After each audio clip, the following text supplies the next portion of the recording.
The Monte and the Pharaoh. To the Monte and Pharaoh Show. And you're watching the Monte and Pharaoh Show. Monte and the Pharaoh.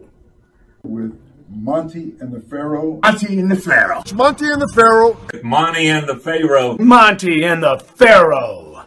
Monte and the Pharaoh. Monte and the Pharaoh. Monte and Pharaoh. It's Monte and the Pharaoh. And Monte and the Pharaoh. Oh, is it Monte and the Pharaoh? Monte and Pharaoh.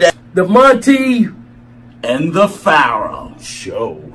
Monte and the Pharaoh. You've got the future Hall of Famer, that rocker, Marty Jannetty, MJ in the house, and I'm sitting here with two more future Hall of Famers, Monte and the Pharaoh. We're doing that stuff and we gonna rock it.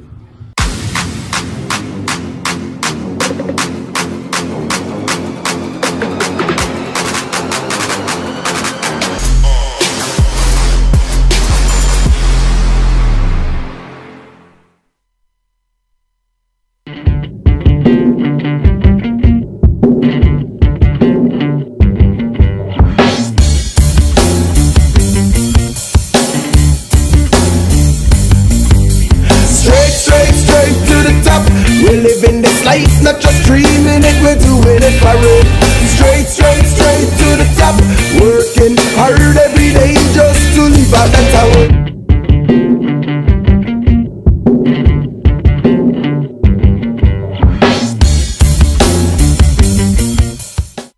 Alright, welcome back to Long Island's #1 pro wrestling broadcast. Monte the Pharaoh, only seen here at a Village Connection Radio from Huntington, Long Island, New York, live from Rockstar Studios. We've got a jam-packed room right now. At the desk is none other than Stephen Miller, Hey-o. author of Good Lovin', My Life as a Rascal, the Gene Cornish story. And then over across here is none other than Wisteria's Hall, Bart Griggs, and JJ McGuire. JJ will be at the big event in Queens tomorrow from 8 a.m. to 3 p.m. signing his book, My Life in Heaven Town, autographed book, picture, and a handshake for the low price of $20. JJ, you want to tell the fans about your book a little bit? Oh yeah, it's just I was with WWF, E, and WCW, and myself and pal Jimmy Hart. We wrote over 114 of the biggest icon themes in the history of wrestling, and I'd like to thank all the fans and friends for helping us and supporting the great thing called wrestling. And we thank you for supporting the Monte and the Pharaoh Show. You can also catch Monte and the Pharaoh on channel 115 every Tuesday from 8:30 till 9 p.m. You get us on Monte and thepharaoh.com and also Monte the Pharaoh on YouTube. Once again, we appreciate everybody's support, but we are very excited to have none other than Buff Bagwell in the house. Yeah, baby. Yeah, buddy. Buff Daddy. Buff Daddy. Thank you for What's coming. up? What's up? Thanks for having me, man. So you enjoying that New York traffic, my friend? Oh my God. We had to pry him out of the car. It was like a... Oh my God. I had to decompress when I first came in here. Atlanta I thought was bad shit. Yeah. First of all, can I cuss? You can do whatever you want. Yeah. I'll make it easier. Fuck shit. Yeah, bitch. There you go. So, you've got to be fucking kidding me how y'all fucking deal with that traffic shit. Oh, it's ridiculous. I've been trying to move out of here for the last 20 years. And the suburbs turned into the city since we moved out here as kids. Now the suburbs is the city. This For a is long BS. time, Atlanta was a big city with not big city traffic. Right. And so Right. we loved it. I mean, I was there and born there and raised there. So Remember when there easy. was space? Remember that? And it was. It was cool, right? It was great. Sucks now. And then finally, somebody let the cat out of the bag. I mean, you listen. Yeah. Like here, you just don't know. You know, don't know which way traffic's going to be going. You Right. flip a coin. Right. And that's kind of how Atlanta is too now. But when I was coming up, I was, of course, I think 20 years old, and I wanted to move. You think automatically, I want to move, you know. Shit, I found out pretty quick that I didn't want to move. No fucking way. Because Atlanta's pretty hard to beat, bro. It really is. Really? Oh. With the traffic and everything else and clean and not so, you know, it really is pretty hard to beat. You mean it's not just a warm version of New York? It really isn't, dude. Really? No, man, it's... Oh. What I just went through right there, I mean, I need to go see a psychiatrist for about a week. I mean, really, for a week schedule. Oh, did you take him in the HOV lane at least? Or, Well, fuck no. Are you kidding me? That tight ass?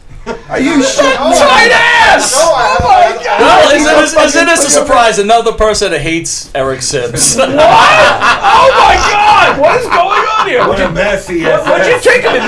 What'd you take him in the LSD lane? Oh, it was brutal. He had to poop himself. I had to get off the Yeah. Himself? Yes. Hey, listen, dude, I gotta do it. there's no shame. I gotta shit. There's no Wait a shame. minute. Is it safe to say Buff was full of the stuff? I was. I can't. Oh my Buff let the stuff out at Applebee's. Listen, Apple. Hey, that's a quality thing. Though. I've been in It is. cases. Sometimes Wendy's. I've been in cases where you had to go into the woods, man. It's happened It's to what many it of is. us. It's a New York thing. Dude, It's gotta I happen. did the bravest thing. I did it in Village Connection. What are you talking about? Oh, I mean, Thanks, Pharaoh. Thanks, Pharaoh. Thanks for popping the station. Good job. was that the green fog that I saw? Never mind. Anyway. All right, well, What do we got? Let's What talk do a we little got? professional wrestling. Wrestling Man, you're a legend. little jacked up, bro. Wrestling legend in You're house. really What jacked do we up. got? Yes. Let's go. You were kind of mellow, Pharaoh. The Yeah, last but show. now Buff is here. Yeah, Buff's here. Come You're good. on. You got a connection. Psych. Yeah. You both like to take giant shits. What? How did- Yes, we got that in. The common. my There's a God. bond. We're Stool It's a Brothers? bond, Stool What's Brothers. going on That's here? not good. So, Yeah, it's a bad. That's so bad. Buff, let's open up, man. You Yeah. are a. First of all, you look great, man. Thank you, Yes, man. Thank you you so look- much. yes, sir. Thank sir. you. And Yeah, I mean thank that in a you. manly way, by No, the way. and I took it. do? I took it that way. I really did. It means a lot to me because, bro, what people really don't know is I have 9 surgeries the last 5 years. Get out. I had 5. I went in for hip replacement on my left hip. Okay. 5 surgeries later, I'm about 9%, almost 100, but 5 of them on the left hip alone. You're on your feet in 2 hours with crutches. So I thought, how can this go? How can this be wrong? You know? Right. I mean, you're actually almost on my crutches and it felt better. I was like, oh my God, it's already better. Don't you lose trust in the doctors after the third time? Very good point. Thank you. 3rd time, I went to see another MD that's a good friend of mine, and I said, "Bro, what the fuck? I mean, tell me what to do here. I don't know what to do." Love the doctor, named Dr. Bradbury, great guy. He told me he's going to fix me no matter what. It was just a lot of bad luck. The first surgery didn't fuse, so they put this other one in. They call the tank. So they go in, they drill further down because I'm younger. They're able to go further down in your femur. And so with older people, they can't do that because they're scared it'll break. So they went a little deep and they put this Mac Daddy one in. Well, I get a hematoma blood clot in that thing. So the 3rd surgery was to remove the blood clot. On that surgery, I get fucking staph. Oh yeah. So staph, guess what they do on number 4 with staph? Everything Comes out. comes out. Yeah, that's right. Guess what happens number 5? Goes back in. Everything goes back in. Very fucking good. You're listening. Very You're the good. bionic Buff. I am the hey, during that I had 2 shoulder replacements. Wow. Finally, I got to where I could start working out again and started getting my size back a little bit, and things started to glue a little bit to where I could take my shirt off again and be, a 50-year-old Buff and still be, in somewhat shape, Yeah. But dude, it was a rough ride, bro. It was 5, 2, scope, and there's 9. I can't remember if that's 5, 7, 8. There's another one in there somewhere, but and we're just overlooking the broke neck. We'll put that to the side. Right. Let's throw that over there. Ted Turner obviously called and offered to help with this, right? He did. They paid for the whole Wait a thing. minute. They paid for the whole thing. Get dude. out. Yeah. Oh wow. Did you Yeah, hear they that? paid for the whole thing. Get a load of Ted Turner. Uncle Ted. Uncle Ted, he was. Wow. So Buff, you from what I've read, you're a pretty solid baseball player growing up. Is that true? Yeah, I really was, man. I was. I love football and baseball, but my junior year on the opening kickoff, there was a big school where I come from in Cobb County. The big school is called McEachern, and a guy named Mr. McEachern. It looks like a college campus kind of. It's that's how big this high school thing is, and the stadiums on both sides and all that. Opening kickoff of my junior year there was agents there and people would come to see, and there was a big thing, and Sprayberry was playing. I was with Sprayberry. We were playing with Keychurn, and opening kickoff, dude. Opening kickoff of my junior season. Catch the ball. I'm the deep man. Catch the ball, and I jumped. It kind of got piled up, and when I jumped, I kind of just did a real hard stretch and didn't know what I'd done, but I knew something was bad wrong. To my left, it was my left also, and believe it or not, I tore what is called your ischial tuberosity.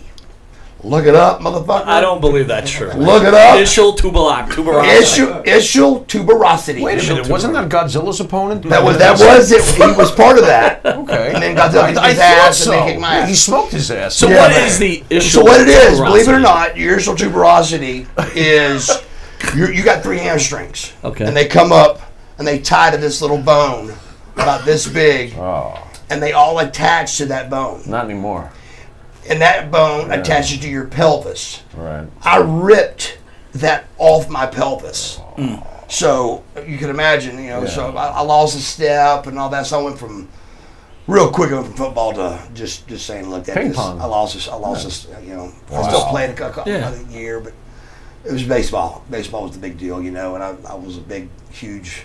That was what I was the best. What best. position in baseball, if I can ask? I was always a pitcher growing up, and then when I started putting size on, I kind of lost my arm. Okay. Like to where I remember coming up and they had me at third base, and I came out at third base and just and threw the ball way up in the woods.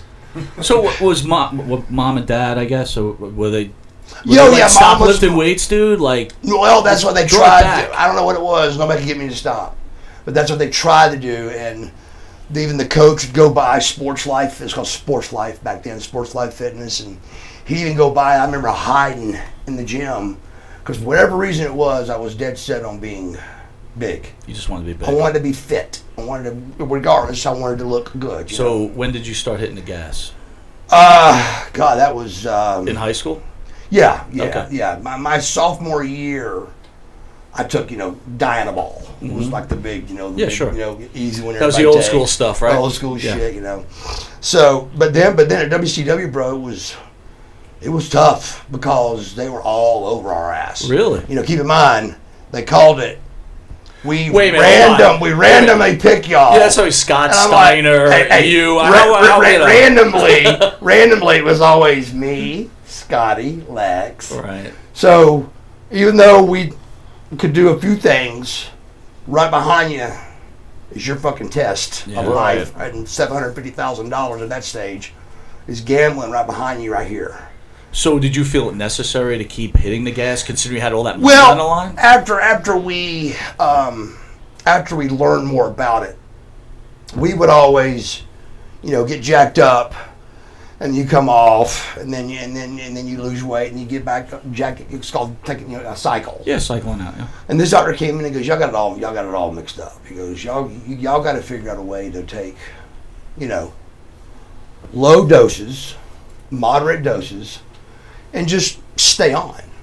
And me and Steiner were like, yes, that's the answer I was looking for. So it made sense. It made more sense too, to just not kill ourselves and then come off. So we came to a moderate, dose, but at the same time, we finally had to go to Eric and say, Eric, you got to get these guys off our asses, But they didn't, man. It was TBS. So, we randomly were picked a lot to test, So it was. I can almost hear Bischoff arguing with the TBS executives. Hey, listen, this is part of this business. Well, that was the whole deal. I said, "Do you want me and Scotty to look like me and Scotty, or do y'all, what do you want?" I mean, you don't want to look like Juventud. Hey, right. I mean, that's got a little bit tough, So, your name was Buff. I remember Arn Anderson looking at me one day. Arn Anderson, I was writing Buff down on something, and he goes, "Hey, Fluff." He goes, you're gonna fucking regret that one day. Yeah. And it just went right up. 25 years old, right over my head. When I turned 40, I went, oh boy. Now I know what he meant. Right. I got to be fucking buff. Don't you hate when that happens? Forever. There you go. So if I don't show up looking a little bit buff, Right. it's just a waste of Hey, time. Buff, where's your stuff? Yeah, but you know, look, you have what's your training regimen, right? Like, what's I just the same. It's not changed at all. I do. Really? Yeah, I used to. And when I was younger, and nobody really knew what we were doing, we always did 2 body parts a week, and that was, we do chest, back, shoulders, chest, back, legs, shoulders, arm. 1 day off, and you did it again. As long as you got 2 body parts in a 7-day period, then you're good to go. Then we found out that was overtraining. So it all went to 1 body part a week. And especially with our schedule, it was pretty tough, So 1 body part a week made a lot more sense, but you got to blow it out. You bust your chest on Monday. So my schedule for many years was chest Monday, back Tuesday, legs to break it up, upper body from lower body. Day 4 was shoulders, day 5 was arms. Okay. And you had Saturday and Sunday to make up whatever you may have missed. And how about the diet? That was the difference. That's why me and Scotty look so different more than anybody else, or anybody else you want to talk about. Lex, anybody that was in shape, anybody can go in there and do this shit, but a lot of people can't do this the right way. That's right. And the pizza and the hamburgers, and so that's the toughest part. So what's a typical day eating for you? 0 carbs 5 days a week, and then I do a carb load. Out on a weekend. Carb out. But back in the nitro days, that's what it was. It was 5 days, and I still kind of stick to that same thing because it just works for me better. But if you're gonna look the way like me and Scotty looked, there's zero bread, there's 0 rice. There's zero. You can do that shit, but you got to do it early in the day, so your body has time to burn it off. Sure. Yeah, and it took us a long time to learn. When I was on TV, and I was 220, I looked about 210. All of a sudden, I got lean, and I was 220 and looked 250. Yeah, right. So on TV, brother, it took us a long time. I wish somebody would have told us that a lot sooner. Because, brother, under the lights and everything else, when you get lean, it makes a big difference when you got abs and everything. I was 228 was my biggest. Everybody's always like, man, we thought you were like 260. I'm like, shit, dude, no. And people would walk up to me and they go, I thought you'd be bigger, And this is back when I was jacked. But when you're lean and you got a shirt on, it eats you up. Yeah, also, you're a big guy, though, man. So I would always take my shirt off. Weren't you like, fuck you? What do you mean? I thought you'd be bigger. Yeah, that's what I said. Finally, the third guy. Suck a dick. Get out of here. The third person that did it to me. What? The third person that did it to me, I go, what do you mean? Bigger. I was just veins and jacked. Fucking dude's hitting the juice. He's all angry. What the fuck? Roid rage. You know what I think? You know what I think it is? Go for it. Yeah. Bigger. I say, motherfuckers. That means taller. Yeah, right. In the fucking South anyway. There's a difference. Taller. That's right. Taller ain't. I never. I'm not a basketball player. I'm a wrestler. I never said I was tall. I said I was buff. Yeah. Well, you know what? I never claimed to be fucking tall. Your name wasn't Tall Bagwell. Yeah, I wasn't taller. Yeah. My name was Buff. So I made it clear. But when I heard that, it helped me. But every time I got into the building, if I didn't take my shirt off and walk in with my shirt off, somebody would be like, "What's up? Are you sick?" Well, then sick? Yeah. But you take that shirt off, and they can see your abs, and then they're like, "Holy that's fuck, buff. man! You look incredible!" Yeah, right. Well, you know what part of it might. But then it got to be a joke. It got to be a joke then, of course, and it was like, "Are you?" Because I looked so good, it was like, right. Are you sick? Right. You getting sick again? So that was kind of became a joke. But at to first you hear that, it fucks with you. To the audience at home, you played very big. Yeah. So when they see you in real life, that might have played into it, not necessarily. It does, so much in like, TV. Wait a minute, he's so larger than life on the job. You put me in. You had that factor. You're true. You know? Yeah. When you put like me and Nash in the ring, the way the angle was.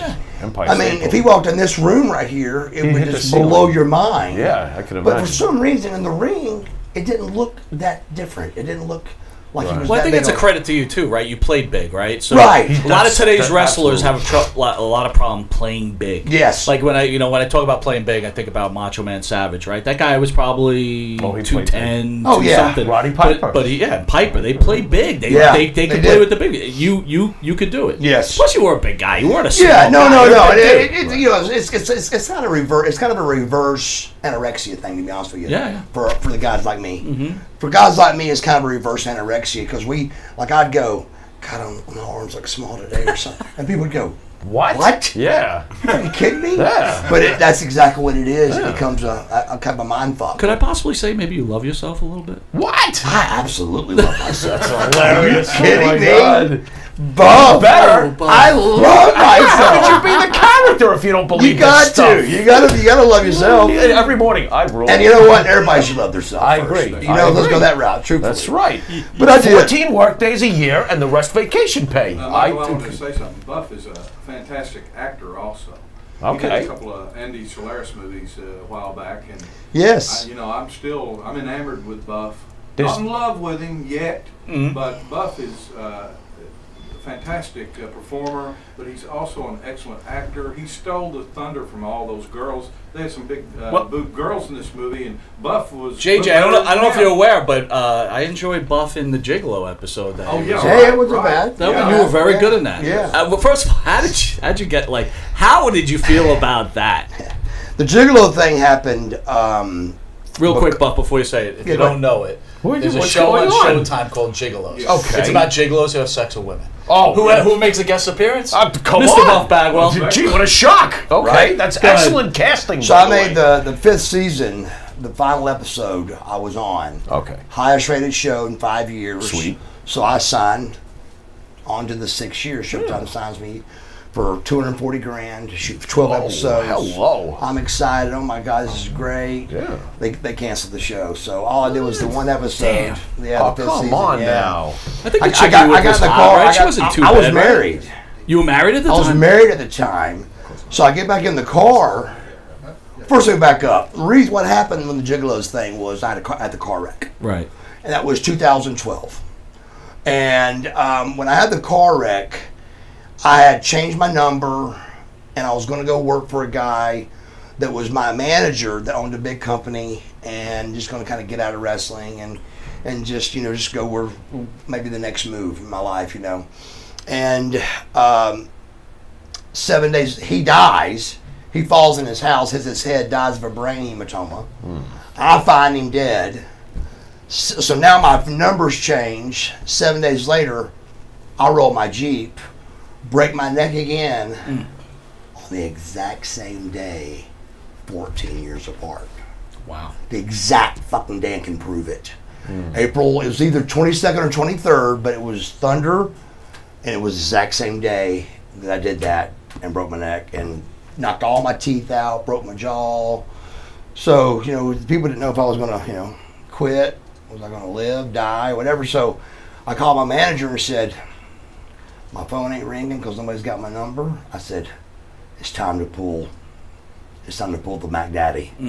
And the Mac Daddy happened to be, he said, dude, there's this show called Gigolos. I said, let's do it. So they were all over it, had me come in, and everything. So so that was the reason for that. And it got me back on, it did put me back on the map. Yeah, it did. It definitely did. I remember. I remember walking through the airport, nobody said a word about wrestling. They were like, man, I thought you were Gigolos. That's right. Yeah. So that's where that came from, was just my phone, I changed my number. And I had to do something to reignite Buff Bagwell's name. Good move. Yeah, so it worked, and so I was very happy about that. So it did work, at least, I enjoyed that show. I was surprised they canceled it. Me too. I want to hit some wrestling with Mr. Sure, why Bagwell? not? How about breaking in and tell us about Missy Hyatt? I was, believe it or not, my parents ran a lumber company for 17 years. So when I was growing up, we were filthy rich. I mean, like $1 million a month lumber company. Wow. All right. Gross. That's gross, but still $1 million a month. Right. And my mother ran it with 200 men employees. Wow. So these fucking truck drivers just walk in, see a woman running things, and be like, "Who the fuck?" And then pretty quick it was, "Yes, ma'am. No, ma'am." She's rough. Right. And but yeah, my dad finally it went south, and of course it went south my senior year. And my brothers were already working there, and I was going to work there too. So all I went to school for was to play ball. High school, I just went to play ball. I didn't try to go continue on. I knew where I was going to go work. And he said, "Look, here's the deal, guys. I got enough money to get y'all all something. What you want to do?" My oldest brother opened a gym. My middle brother opened up a drywall company. And what do you say to your father when you're 18 years old and what you want to do? I have no fucking idea what I want to do, you know? So I came up with massage therapy. I thought being in shape, you know, good looking kid, southern accent, very nice, very polite, very well mannered, you know, I thought it'd work, you know? I literally had women would walk into the room and turn right around and walk back out. Really? Yes, They're just intimidated. Yeah, it was just uncomfortable for them. So it backfired on me, and so it totally backfired. During that backfire, I'm laying at the pool one day, and my first wife was stripping. Of course, we lived in Atlanta, and she was trying to pay the bills and keep us going, you know. And I was at the pool one day, and I see this, blonde. With No, big were you married boobs. at 18 at this point? How old were you? No, we were just dating. I was just dating. She ended up being my first wife, but we were just dating at the time, apartments. And this is when Missy was just getting away from Hot Stuff, Eddie Gilbert. And they were fighting over my grill one night. Well, fast forward, go back. They're way across the pool. And Missy is talking to the girl. She goes, "Move me wherever the fuck he lives." The girl didn't know I had a girlfriend. And so I come back from the pool, and she's moving in across the hall. And I'm like, that's kind of weird, but still just over my head, no big deal. Well, that night she knocks on the door and tells them herself. She goes, "Today I saw your husband. We wasn't married yet. I didn't get married till 20. But she goes, I saw your boyfriend at the pool." And she goes, I was like, I didn't know he was dating anybody, and the girl didn't know I was dating nobody either, I guess. And so she moved in next door to me, directly across the hall. And she was like, "Won't you be a wrestler?" I said, "Those fucking guys don't make no fucking money."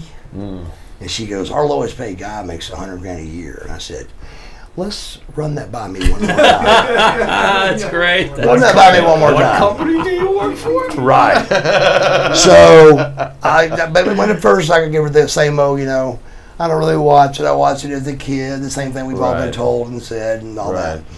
And so, long story short, she got me set up to go down to, down in Griffin's where they didn't have no power plant yet. There wasn't no school to go to yet. It was a ring. They had a hole in it like this. And Kevin Nash was in the ring. I mean, Kevin were friends because he was the big time bouncer in Atlanta. So I was a party boy, and So it wasn't a stranger to you. No. Oh, that's good, because the first thing, if you're walking in for the first time, here's the first guy, Kevin Nash. I quit. Yeah, well, anyway, I see him whispering and shit. The redwood tree. And Buddy Lee Parker, he says, he goes, "You're too small. You're too small." Oh, here we go again. And I said, "Wait a minute." I said, "I'm bigger than fucking Brian Pillman." He goes, "Well, Brian Pillman can wrestle." Oh, here we go. And I said, "Well, how the fuck I can't?"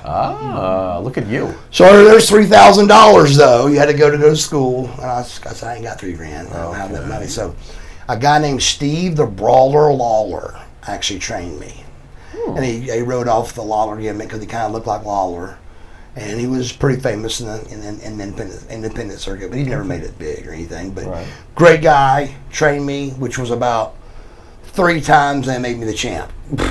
So I learned by looking real stupid a bunch of times, and then you do that, you don't look stupid, much more. You kind of you caught on. You caught on pretty quick if you look stupid, in front of a bunch of people, and on TV. So so Yeah, that's the Missy thing. She got me into it, so she got me hired with up with Steve the Brawler Lawler. He trained me, and then then it was there we go. But, always natural in front of people. Any theater in school. I mean, come on, that's half the battle in pro wrestling. All of a sudden, the camera's on, and you're a natural. It's like dude, I've always been like that. It was my brothers are exact opposite. They're real quiet and shy. Then any camera came out, I was bouncing in front of it, and always in front of the camera, So now I know you were dating that girl, but with Missy Hyatt. Any personal relationship with None. her at all? Never, ever. Did she take a piece of your action? A bunch of my friends went out with her. Okay. So I set her up with a bunch of dudes. So you passed, and then you just hooked her up with somebody else? That was just too close to home. It was literally 10 feet away. Yeah. Well, it's kind of. But I literally one night I heard some commotion in the hallway, like the breezeway, and I come out and they're fighting over my grill. I got a gas grill. That was a big deal at 18. They're expensive, and they literally, he's got the door jammed in. The gas grill's he's got it trying to wedged in. Well, I didn't know this, but who was the big wrestler that played for the Falcons? That was WWE, Goldberg, WWF for a while. Some with an F. Yeah. God, oh my God, it was in the WrestleMania 2. Yes. In the battle where that Andre won. Oh my God, Fralick, Bill Fralick. Bill Fralick. Yeah. Bill Fralick was inside of the apartment, and I'm in a pink G-string with a 45 automatic, and I open the door. I go, "Get the fuck off my grill!" And Eddie turns around, and I went, "Hey Eddie, nice to meet you, man." 2 months later, we're in Global and we got to wrestle each other. Oh shit! So I sit down with Eddie and I go, "Hey, are we cool on the gun thing? Yeah. Is that fast?" And so he was always cool, But that was the Bill Fralick final episode of them two. Wow. How about your WCW debut against Mike Graham? Little thoughts on Mike? Wow, you know what? How about them apples? Me and Mike didn't get along real good. It was up and down. Okay. Those guys considered me like, if I could do it, your Dundees, your Mike Grahams, and those guys still thought, well, if this fucking young kid can still do this, then we can too. And I remember locking up with him, and I grabbed him in a right headlock in Gainesville, Georgia Mountain Center. And I was like, well, what do I do from here? I've already got him in the wrong headlock. So that was actually my debut, and I'm not sure, did that air? I don't think that aired. I think it was dark. No, it was a dark match. Because my very first match was with Rip Rogers, and I won. That's right. And I didn't want to be called. Did he chop you in the chest? No. But they always did. Chuck. There you go. I used to want to Chuck because he's the chopper, that dude. I've seen him chop. But Marcus. But your thing with Mike, right? You guys kind of didn't get along, but he ended up becoming Office. Did he give you any problem? He did. Like we'd go out and I'd try to come up with a new cool move or something, and they'd be like, well, why don't you just learn how to, fucking work? And they were big on, learning how to work the arm and things like that, and I was like, look, this is about selling fucking tickets, Yeah, right. This ain't about working somebody's arm or how good you can, work a leg or work an arm, and we're trying to fucking sell tickets, And that's where Luger came, had so much heat, it was because he was the first big kind of bodybuilder guy, so he was hated, of course. But yeah, Mike, he was not a big fan of mine, and those guys, none of them were, because I was just young, and they felt like they How'd you feel about Lex? Oh, me and Lex were super tight, dude. Still are. Is Lex's reputation unfair? Because he does get bashed quite a bit. Lex was rough, man. He was rough. I mean, he was. Okay. But he is a completely different guy now, man. He really I've seen is. that. I mean, dude, he really is. I mean, I'm talking about like physically, mentally, everything. I mean, he's Lawrence Fole. Yeah, he's gone through a lot. And I've never met Lawrence Fole. It was always Lex. But I remember being in a gym one day waiting for him to work out. And this is when I was just Marcus Bagwell, I wasn't buff yet, and I was just waiting for him to work out, sitting on the couch, and he goes, he said, this guy from the inside the gym goes, "Hey Lex, how's it going?" And I went, and everybody just went like, because nobody talked to Lex, everybody was too scared. Lex is stretching his leg, which we're not even doing legs, but he's stretching his hamstring. And he says, the guy says it to him, and he looks behind him. Lex does, like this. This is a guy that's paying a membership to train at Main Event Fitness at his gym. And he fucking looks behind him, and he goes, "Are you talking to me?" And the guy, at this stage, everybody's kind of like this, because everybody knows Lex better than this kid. And he goes, "Yeah." He goes, "My friends call me Lex." He goes, "And you're not my friend." Ooh. I'm trying to get underneath the couch. I'm trying to hide. Right. Because I was the friendly, hey, everybody, and trying to be nice to everybody and all that stuff. So, but Lex hated it. He just, I even told a guy got this pro card one time at his gym. His name was Pyam, was the kid's name. And I told Lex about him, and he said, he looked over at him and he goes, "He's too short." He's too short. Yeah, this guy just got his pro card, pro bodybuilding card. Wow. And I said, "Hey, Lex, easy, bro." I said, "I ain't but about 5'10" or 5'11", He looked at me and he went, "You're acceptable." That was Lex, bro. Holy cow! I never That heard was Lex. Wow. That was me and Lex were like this. For 5 years it was, he drove, I was in the passenger seat, cooler full of beer in the back seat with Liz behind me. Nope. So that was when all that was going on, Right. So did their relationship... That went on, and then finally he had to go to Mach, and just say, "Look, here's the deal," and he was straight up about and it. Macho Man was all right with it? And he was cool with it, so that went on, But did you... So I don't know, the story goes, right, Lex is kind of hooked on some...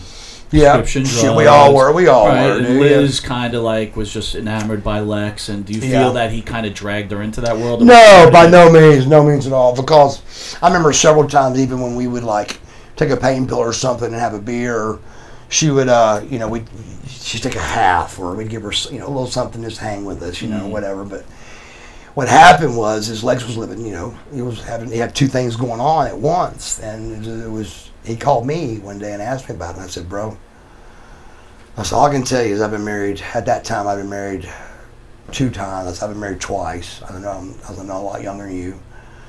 And I said, "But let me tell you something." I said, "When it comes out," I said, it's going to stink a lot worse." I had no idea it was going to stink the way it stunk. How bad? Yeah. But I'm glad that I did at least give him a good solid. But then again, that's easier said than done. But I said, "Dude, I'm telling you, it's just time to just cut The it religious turnaround, did you think to yourself, look, this is what I thought at first. I'm like, oh, give me a break. Oh, yeah. Everybody did. Okay. Everybody did that. The walk, they call that your walk. That's his walk, and walk of faith. Right. And he really did. Everybody thought the same thing. And his name was Sting. Everybody believed Sting right away, because he was just, I think, very... Was Sting very public about it? I don't recall him being... No, he wasn't, because his wife wasn't on board with it. Okay. He tried to get his wife involved, his kids, and she was dead against it.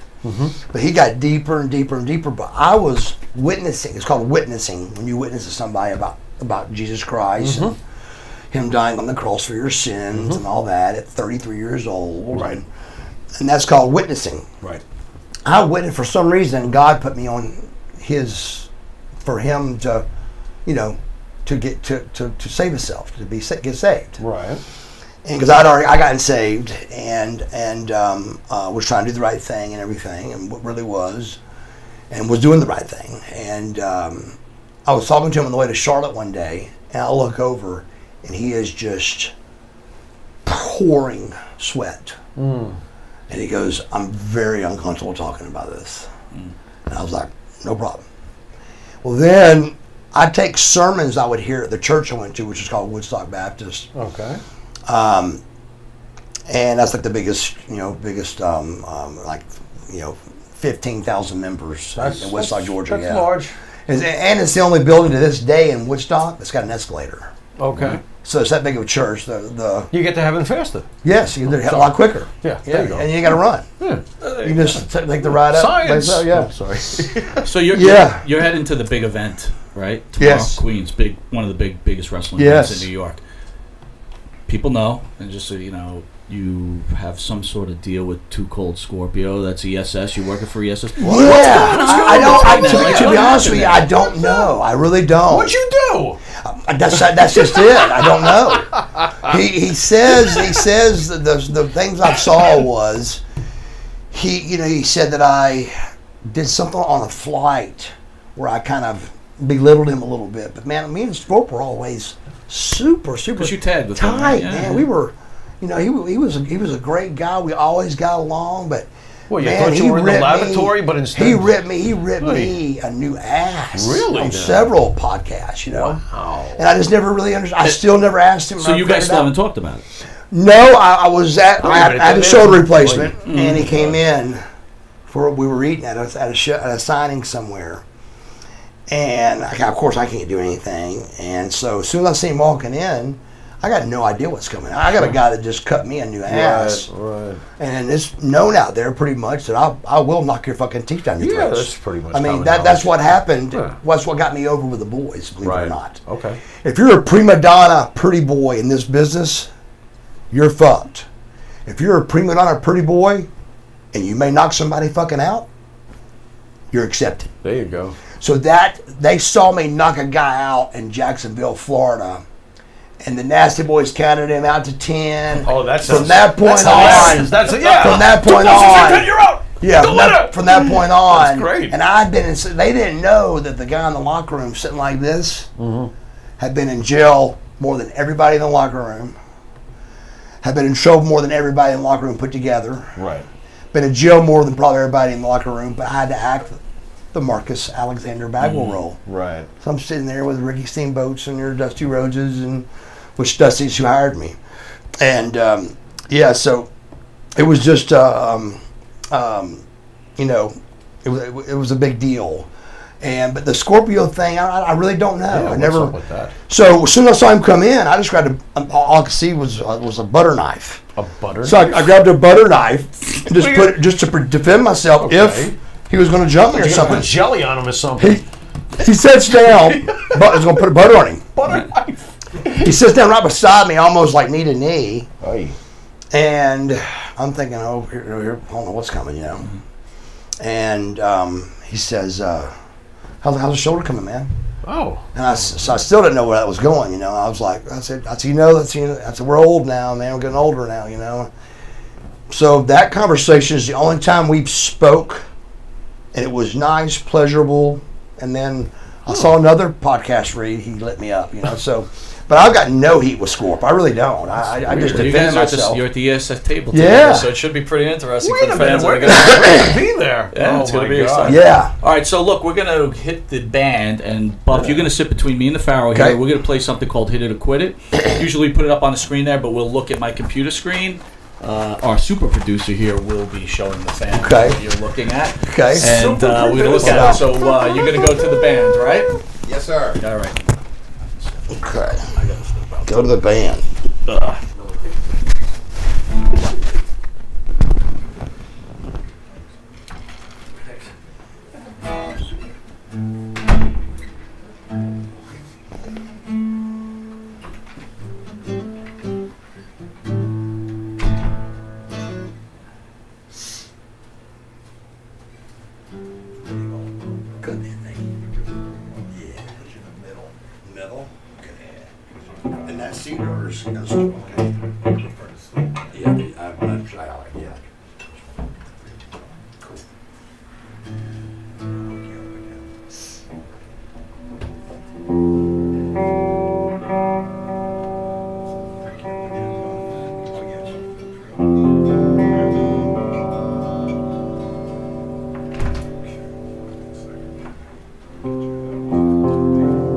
I'm gonna take this chair out.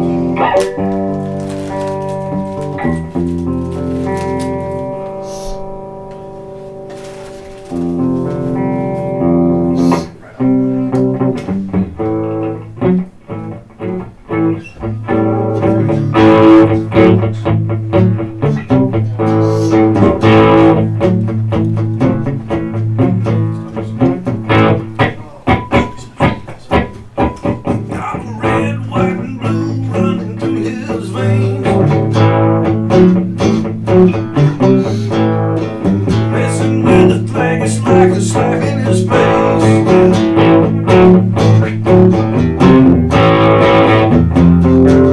It's great. This is with him is like a Roman name.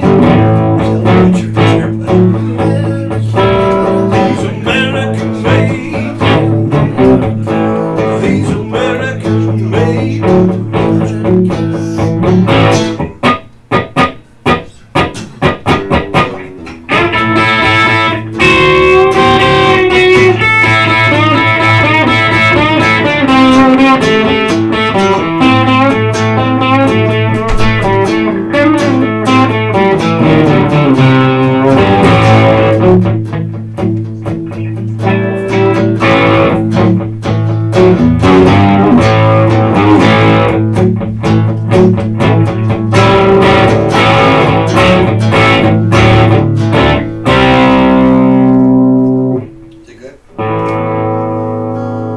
He's American made. Yes. Nice, baby. Woo! Yes. So's Buff Bagwell, baby. Yes, baby.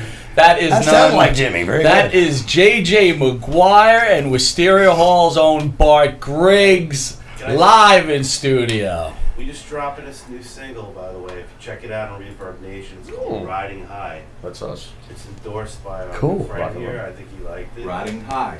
Riding down. High. Wisteria Hall and Aqua Cherry are our two sponsored groups that sponsor Monte The Pharaoh. Yes, sir. Look at you playing it. Hello.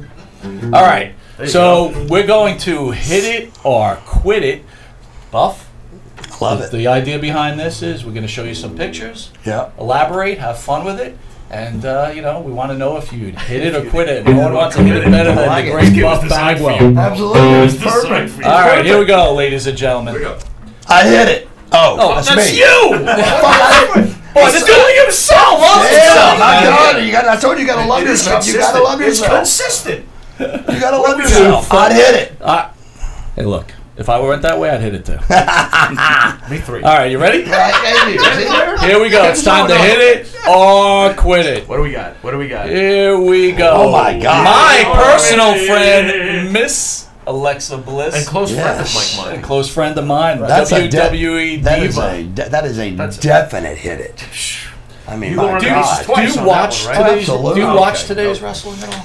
I really do. I try to keep up with it, but a lot of it, it's like it takes so damn long to get. WCW, we wrestled, Yeah. God, man, it was Feel like you're watching gymnastics 45 now? minutes. A little gymnastics nowadays? Yeah, that, and it takes 45 minutes before there's a match. Right. Shit, man, when we came out of, Monday Night Nitro, within 5 minutes, there was a match in the ring and a pretty fucking good one. Right. I mean, it was... We had storylines. You had good wrestling. Good wrestling, so, I mean, and you got the 1, 2, 3s, no pitter patter. Yeah, exactly. No, exactly. But the one thing WCW didn't have was Alexa Bliss. That's for sure. No, well, see, keep in mind we had no girls. Yeah. Missy was the announcer, and Dustin's wife, Yep. Terry. Terry. Yep. Terry was in the York Foundation was the gimmick she was in with Terry Taylor.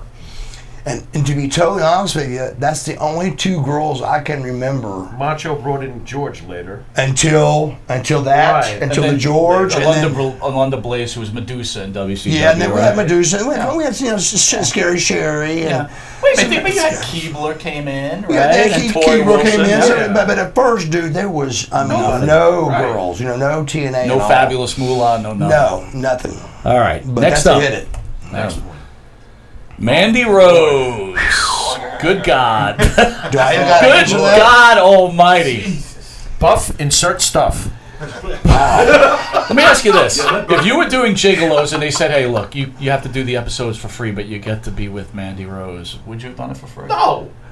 Come on, Buff. No, man, There can't you get for go, free. my man. Come on, But- look at that, man. That's pretty hot. That holy cow. Even you, According Mr. Bagwell, To this with day, who you are. Yeah, today I would. Okay. But when I was making what I was making back in WCW days, maybe not. All right, so listen, Buff Bagwell in his 30s, you meet Mandy Rose. Are you intimidated? Oh, absolutely. I mean, not intimidated, but I mean, that's Wait, in your 30s during the Nitro days? Yeah, I was. How could you be intimidated? Dude, that's Mandy Rose, man. You can't get much better than that, right? During the late 90s? Miller, would you be intimidated? Of course. I'd just be like, look, don't even look at me. I'm done with me. Infatuated. All right, next up. Infatuated, right? Infatuated. More like masturbated. That's a Nia Jax. What are you thinking, pal? That's a quit it. Really? Yeah, absolutely. But she's not like most girls. No. Yeah, but quit it. She's a lot bigger than most. Yeah. Hey, wait a minute. She'd be really pretty if she. Pretty if she lost 50 pounds. Yeah, right. He had to. She's got a good looking face. Got a nice face. Nice He's personality. a real good personality. Buff, in the day, did you ever throw a fat girl or something? What? No, but Not again. I wouldn't kick him out of the bed. I don't think it was because if you grabbed on to the good-looking girl at the beginning of the night, Right. you had to hang with her all night. Yeah. Oh, there's I went always to party, and then whoever hung and was kind of at the end hanging on. Wait a minute. That's who you Did kind you of get pick that? from. Would you take care of my friend too, Buff? Yeah, yeah, man. exactly. That's rough. Oh my God! All right, next up. All right, Brock Lesnar's wife. Oh my gosh, I was with Mark Marrow Okay, got to hear the this. day he met her. Okay. Was at a Quincy's in Jacksonville, Florida, and he sent a note over. Her name is Rena. I'm sure y'all know that. Absolutely. But she was an absolute nobody, never in the business. Her husband had died, and she was in Quincy's. And Mark Marrow made a little note, and he said, "You know, will you go out with me? Yes, no, maybe." And she said maybe back, and that's how their relationship started. And it went all the way through the, WWF and all that, and then it just kind of, Do you still speak with Mark? Oh yeah, absolutely. So did he ever tell you the story that when he found out she was having an affair with Lesnar? No, it got a little nasty with some things getting put in bags, like a pile of shit. Oh, nice. There was some rumors like that, but that was, like I said, that was when wrestling. You got to realize WWF back then was PG. We were G-rated, dude. So whoever got to Eric first could say like hell, damn, and maybe son of a bitch. Right. But if you didn't get to him first, then you couldn't. But it's hard to say, I'm gonna kick Goldberg's butt. Yeah. I'm gonna whip that butt. Awesome. I'm gonna It's just get hard, I'm gonna get you. I'm gonna give him such a pinch. Yeah. There you go, Stooges. That's like So it was tough to be a G-rated program, but to be G-rated and still beat them for 80-something consecutive weeks, that was pretty. Yeah. pretty big. monumental. But by the way, I just got to tell you, me and the Pharaoh were rooting against you guys. Yeah. Oh yeah. Yeah, look, we're Northeasterners, right? We grew up on this WWE Yes, stuff. I know, dude. Look, we love the show. We Yeah. definitely love the show, but there was a point when you guys were beating them so bad, we were getting angry about it. Oh, dude, it actually started worrying us when he did the fake Nash and fake Hall. Oh, yeah. Yeah. When That he was did pretty that, bad. we literally went, That was pretty bad. oh fuck, we're going to put the WWF out of business. Wow. Right. And we knew as the boys, we're high-fiving Eric, but really we're going, this ain't good. Is it true that Bischoff was just totally focused on running them out of business? Oh my God! It was just nothing but the straight. I mean, we were high-fiving every time the ratings came in. But keep in mind, we were high-fiving and really going, this ain't good. I mean, Yeah, you're looking at the whole anytime picture. Vince, You're looking at the whole anytime picture, Vince right. does a fake Nash and a fake Diesel and a fake Razor, Yeah, something's wrong. well, we knew something was bad and that wasn't good. And then the next thing you know, Vince owned us, Well, speaking of that, on Table for Three on the What the fuck? WWE Network, they have Shane on there, and he explains that day. Can you tell everybody what that day was like when Shane actually showed up? Oh, I'll tell you exactly. I was there. We showed up late, of course, like always. But it was about $10 million worth of talent walking up. Goldberg, Nash, Hall, all of us walking up, and all of a sudden, we all at the same time see WWF trucks.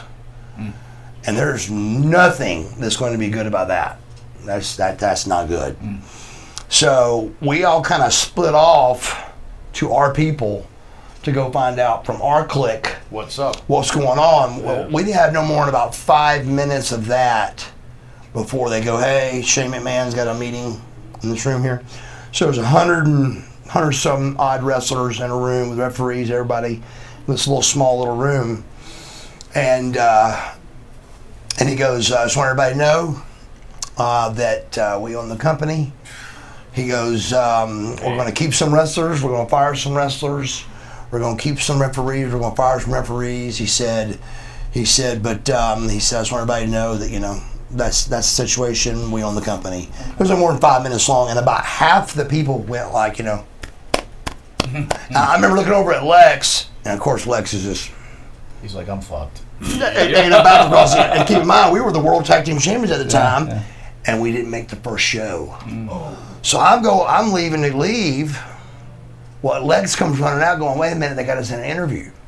And I don't know if they showed that or not, but they did. Vince, if you remember, Vince named 5 guys. You got a huge ovation from the crowd. I remember that Cleveland. to this day. That was a WWE What crowd. happened? I don't know. I don't get it. And let me tell you something. don't get All the top guys, Huge ovation.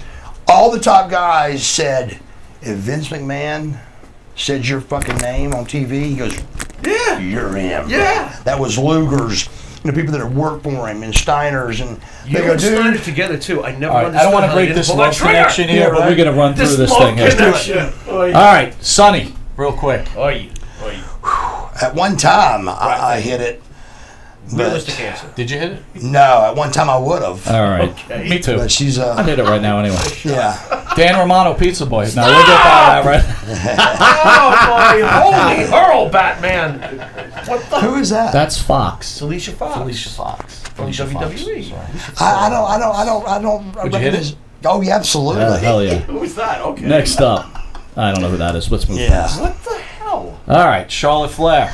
She don't do a whole lot for me. She's a big chick. She looks good. But I'm into like smaller, you know, chicks. You know, because I'm not like a. You don't need a. I'm not a woman tower that of power here. Yeah, you know? gotcha. I don't want her in high heels. Slight Big Bird resemblance? Yeah, a little big birdish. Yeah, okay. What? I've always thought She's that. hot. You're She's crazy, hot, but both it's of you. just Kamala, the definitely- Ugandan giant. Stop it. Why is he? I'm not saying you go that way, but you No. never know. You never know, right? Right. But that'd be acquitted. That yeah. Not even for Even if he shook his All belly right. at you? Next up, Even the belly thing, maybe. Yeah. Karma. Stop Right, it. Karma, right? This is like. Yeah. Yeah. That's not even feasible. She's on Glow right That's now on not even Netflix. feasible. That's not. She's on It's not even Netflix. She's got feasible. some cash. Is All that right. AEW? All right. Come on now. Come on now. Oh, that's a hit it for sure. Yeah, she's tough. She's tough. Better than Mandy Rose? No. All right. And that was a great shot of Mandy Really? from the backside. No, Mandy Rose has I still don't got know. it. Miller, I you think think this Mandy is Rose close. still? You good with Mandy Rose over? Yes. Oh, yeah, she's Yeah. tough. Wow. Here we go. Oh, stop. Oh, It's another quit it. bird. It's Yeah, another bird, that right? nose. Can you see the seed? The First bird thing I seed? do is got to do the nose job first before I'd ever hit that. All right. Tori Wilson, but you know.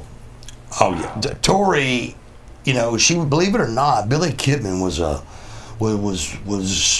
you know, he him and her dated the most probably, and we just were blown away by that. But I went out with Billy a few times, and he can pull it. Yeah. You know, so he's a Good looking guy. Yeah, but I mean, I never saw that in Billy Kidman.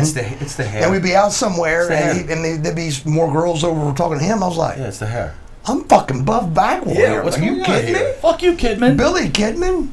No, but he did a good job with that for sure. Too Cold Scorpion. Too cold.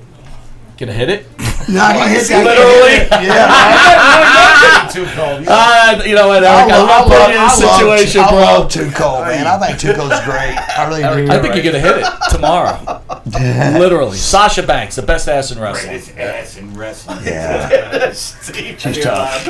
She is tough. She is real tough. Stephanie McMahon. Uh-oh. She looks. That's not a great picture of her, Not particularly.